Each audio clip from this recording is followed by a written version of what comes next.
आपण ऐकत आहोत श्रीमंत होण्याचे सिक्रेट. मागच्या व्हिडिओमध्ये आपण पाहिले 4 सिक्रेट्स. त्या व्हिडिओसाठी मी लिंक डिस्क्रिप्शन बॉक्समध्ये देत आहे. ते सिक्रेट्स नक्की परत ऐका आणि त्यावर अंमलबजावणी करा. तर त्यानंतरचे सिक्रेट्स आपण या व्हिडिओमध्ये पाहणार आहोत. नमस्कार, मी Aparna Sunil Borude. Change your life या चॅनलवरती तुमचे स्वागत आहे. तर ऐकूया त्या पुढचे सिक्रेट्स. त्यानंतरचं खूप महत्त्वाचं सिक्रेट. ॲक्च्युली ही तर एक काळाची गरजच आहे. मूलभूत गरजेमध्ये यायला पाहिजे. अन्न, वस्त्र, निवारा आणि चौथं म्हणजे फ्युचर प्लॅन हे यायला पाहिजे. मलाच पूर्वी हे बोलायलाही खूप वाईट वाटायचं. पण जेव्हा मी ही बुक वाचलं तेव्हा मला वाटलं की हो, आपल्या आजूबाजूला घडणाऱ्या गोष्टी त्याबरोबर मी रिलेट केलं. तर त्यानंतर हे सिक्रेट खूप महत्त्वाचं आहे. तर ऐकूया आपण हे सिक्रेट आर्काड आणि बन्सीरच्या संभाषणातून. बन्सीर त्यांच्या अंगणामध्ये बसलेले असतात. त्यांची बायको, मुलगा अंगणामध्ये खेळत असतात. ते खूप खुश असतात. पण बन्सीरच्या मनात अचानक एक विचार येतो. आज आपण आहोत म्हणून हे निवांत, टेन्शन फ्री, सुखी आहेत. पण जर उद्या मला काही झालं तर? हे काय करतील? मी साठवलेली श्रीमंती यांना किती दिवस पुरेल? मग तो आर्काडकडे जातात आणि त्यांच्याशी याविषयी बोलतात. मग आर्काड म्हणतात, बरोबर आहे तुझं. आपण नसल्यावर किंवा आजारी पडल्यावर, अंथरुणावर खेळल्यावर, आपण म्हातारे झाल्यावर, काम करू शकलो नाही तर आपल्याला एक ठराविक पैसे, पगार दर महिना यायला हवा. अशी शाश्वत सोय आपण केली पाहिजे. ती आजच. मग तुम्ही जमीन घ्या, ती एका ठराविक रकमेला करायला द्या किंवा घर बांधा, त्यात खोल्या काढून त्या भाडेतत्वावर द्या. अशी सोय जी तुम्हाला काही न करता किंवा आत्ताच्या काळामध्ये पेन्शन, टर्म अशा इन्व्हेस्टमेंट असतील त्या करू शकता. जे आपल्याला आणि आपल्या फॅमिलीला आधार बनेल. बन्सीरला ही गोष्ट कळाली आणि त्याने लगेच त्यावर काम करायला सुरुवात केली. मला वाटतं आजच्या काळात मुलगा किंवा मुलगी कमवता झाला की त्यांनी आपली 10% इन्व्हेस्टमेंट सुरू केली पाहिजे. कारण भविष्यामध्ये त्यांना त्याचा पश्चाताप होणार नाही. तो त्याच आणि त्याच्या फॅमिलीला सेक्युअर केलं पाहिजे. सुरक्षा ही खूप महत्त्वाची असते आणि त्यामुळे आपण श्रीमंत होत जातो. जे लोक नुसते कमवतात त्यापेक्षा जे लोक कमवलेला पैसा सुरक्षित ठेवतात ही खरी बुद्धी असते. पैसा कमवायची ही एक कला आहे, पण पैसा जपून वापरण्याची ही एक बुद्धी असते. जे कोणी नुसतं कमवत असेल म्हणजे बिना फ्युचर प्लॅनचं, तर ते आज जगतात.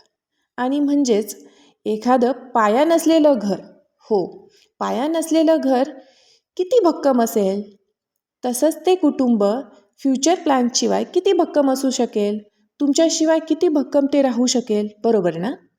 मग आजच या सिक्रेटचा विचार करा. मी आज एक व्हॉट्सअपवर मेसेज वाचला. एक 32 वर्षाचा मुलगा. त्याचा खूप वर्षापूर्वी ॲक्सिडेंट झालेला, म्हणून त्याच्या पायामध्ये एक रॉड टाकला होता आणि आज यावर्षी त्या रॉडमुळे त्याच्या पायामध्ये इन्फेक्शन झालं. आज त्याची खूप क्रिटिकल सिच्युएशन आहे. त्याची परिस्थिती, त्याचे आईवडील खूप गरीब आहेत. ॲक्च्युली त्याच्या आजारपणामुळे त्यांना खूप पैसा खर्च करावा लागतो आहे. पण त्याचवेळी त्याच्या ऑपरेशनला यावेळी तब्बल 13 लाखाहून जास्त खर्च डॉक्टरांनी सांगितला आहे. एवढी मोठी रक्कम कुठून आणणार? तर सर्वांनी प्लीज त्याला मदत करा. ज्यांना कोणाला हा मेसेज मिळाला असेल तर नक्कीच मदत करा आणि आपण आपलं फ्युचर सेव्ह करा. आपण दुसऱ्याला मदत केली तर युनिव्हर्स त्याच्या दुपटीने आपल्याला मदत करतो. आज आपल्याला या मुलाच्या परिस्थितीमुळे फ्युचर सेफ हवं हे शिकलो. ही पण एक युनिव्हर्सनी आपल्याला केलेली मदतच, बरोबर ना? आपण लवकर फ्युचर सेफ करण्याच्या कामाला लागलो पाहिजे. बन्सीरनेही फ्युचर सेफ केलं, कुटुंब सुरक्षित केलं.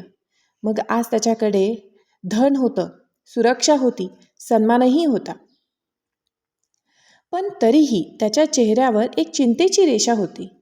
ती म्हणजे आजपर्यंत तो तेच करत होता जो आर्काडनी त्यांना शिकवलं.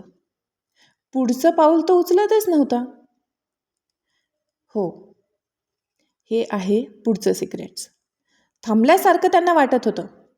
मग परत तो आर्काडकडे गेला आणि त्यांना प्रश्न विचारला.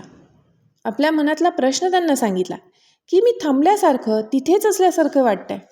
मग आर्काडनी सांगितलं की हो, पुढे जायचं असेल तर आजच्या जगात जगायला शिका. टेक्नॉलॉजीबरोबर आपण राहायला शिका. म्हणजे नवीन ज्ञान पुढे घेत राहा, चालत राहा.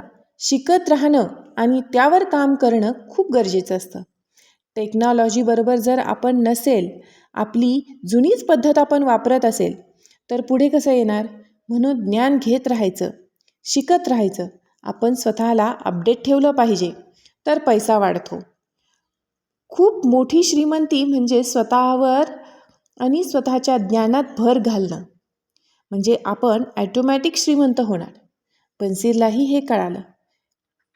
ते आत्तापर्यंत पैशाला समजत होते आणि वेळ आली होती ती स्वतःला समजून घेण्याची, स्वतःवर खर्च करण्याची, नवीन गोष्ट, टेक्नॉलॉजी शिकून घेण्याची. मग त्यांनी स्वतःवर काम करायला सुरुवात केली आणि आधीपेक्षा चांगलं काम करायला लागले. त्यांच्या कामामध्ये एक युनिकनेस, एक वेगळेपणा आला. त्यामुळे लांब लांबून लोक त्यांच्याकडे यायला लागले. म्हणजे खरी श्रीमंती नुसती पैसा नाही, तर ती माणसाच्या कामावर असते. जितकं तुम्ही स्वतःला अपडेट ठेवणार, तेवढा पैसा तुमच्याकडे आकर्षित होतो. आर्काड बन्सीरला म्हणतात, हे बघ, पैसा हा समजदार लोकांकडेच असतो. तो त्यांच्याकडेच टिकतो. आणि समजदार लोक हे रोज काहीतरी नवीन शिकत राहतात.